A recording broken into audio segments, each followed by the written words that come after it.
Have you ever felt invisible? As if, no matter what you did, the attention you so deeply desired just wouldn't come your way? I know how real and heavy that pain is, and you are not alone on this journey. In this video, we're going to dive into 7 strategies, which will show you how to reverse this dynamic and attract the love and attention you truly deserve.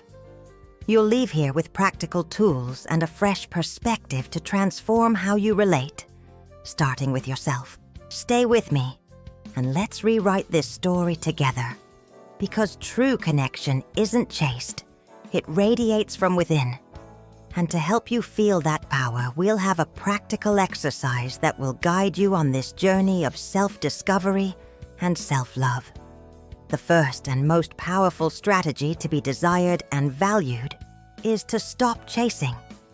Louise Hay taught us that neediness and the craving for external approval are like a magnet that repels rather than attracts. When you put yourself in a position of constantly seeking another's attention, you unconsciously communicate a lack of self-worth. The energy you emit is, "I need you to feel complete."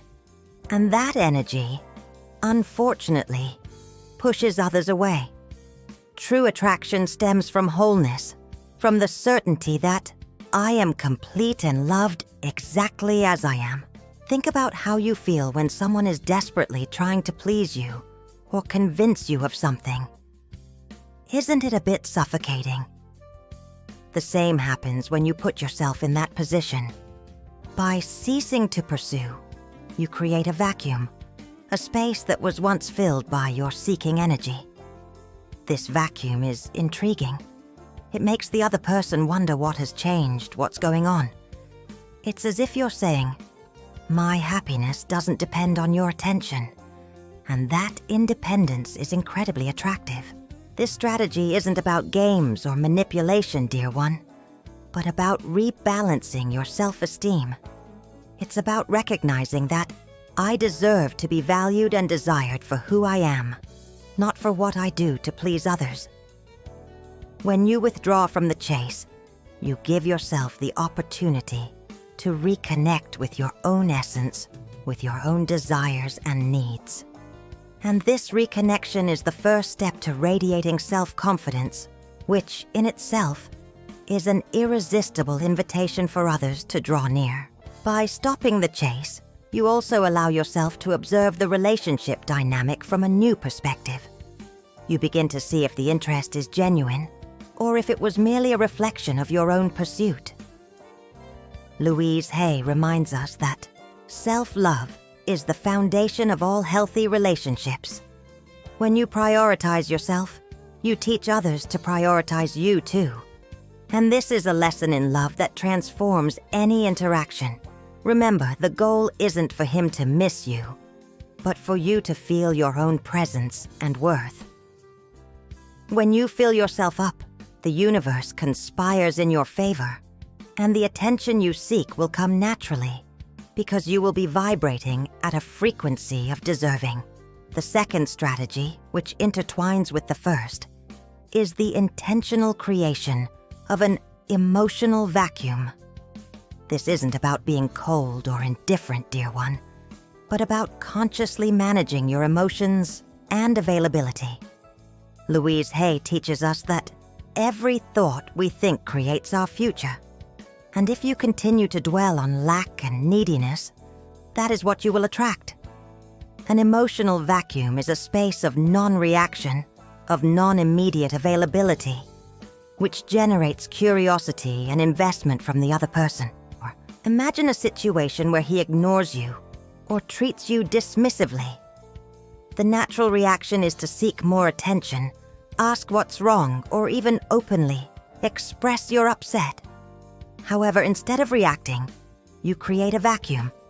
You don't confront him, you don't question him, and you don't show that his attitude affected you. You simply become less available, less reactive, and more focused on your own life. This forces him to fill the space, to wonder about your change. Neuroscience explains that the human brain abhors gaps. When something that was predictable and available becomes uncertain, his brain enters problem-solving mode. He begins to invest mental and emotional energy to understand what has changed.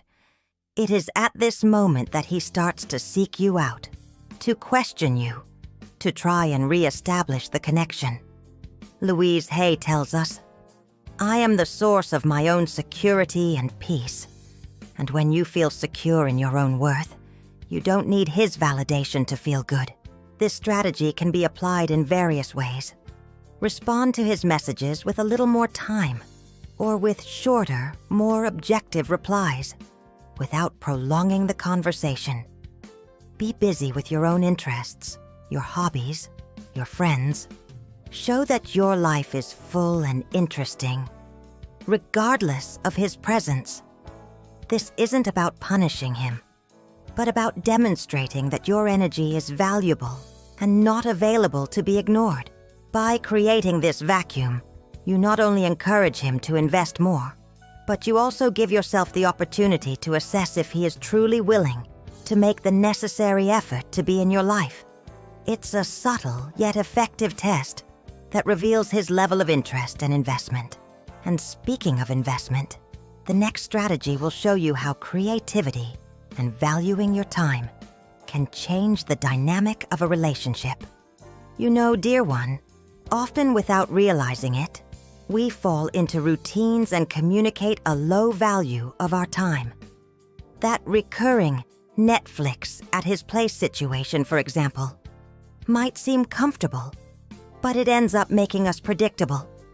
Louise Hay teaches us that life is an adventure, and we are the creators of our own experiences. When you allow yourself to be creative and seek out the new, you not only enrich your own life, but also become an irresistible invitation to others. Consider the case of Carla, a 31-year-old designer, who was stuck in this routine. When he called her for the usual Netflix, she replied, "I can't. I already have a commitment, but I'll be at an interactive exhibition where we'll wear white to paint with light." This seemingly simple response generates 3 powerful effects in his brain. First, there's an expectation disruption. She not only said no, but inverted the invitation, showing that her life is vibrant and full of options.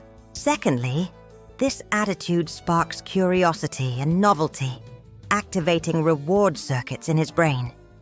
He wonders, what is she doing that's so interesting that she can't be with me? This curiosity is a magnet. Louise Hay reminds us that I am the source of my own joy and adventure. And when you live this truth, your energy becomes contagious. You stop being the guarantee and transform into the experience.